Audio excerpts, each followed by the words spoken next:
আজকে আমরা সব দোকানদাররা মিলে চাঁদা তুলেছি একজনকে সারপ্রাইজ দেবো বলে। হঠাৎই আমাদের সিনিয়র দোকানদার রাজীব দা দোকানে বসে গল্প করতে করতে বলে ফেলেছে আজকে আমার জন্মদিন। তাই সবাই মিলে সিদ্ধান্ত নিলাম ওনাকে কিছু না জানিয়ে ওনাকে সারপ্রাইজ দেবো, আর ওনার রিয়াকশনটা কেমন ছিল সেটাই দেখাবো। চলো আজকে আমাদের জোগাড়টা কেমন ছিল কমেন্ট করে অবশ্যই জানিও। Happy birthday, happy birthday.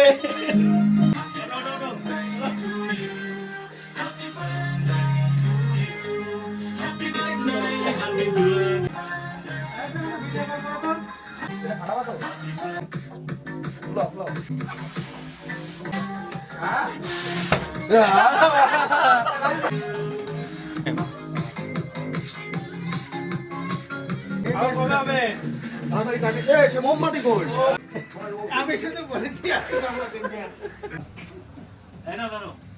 তুমি ছেলে হয়ে গেলে কিন্তু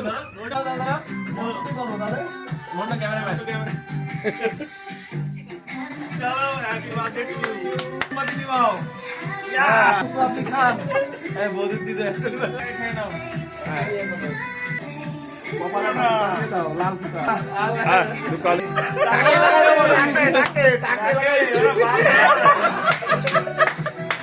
আরে আমি ভাবতেই পারিনি। আরে এটা তো সারপ্রাইজ। নিয়ে আসি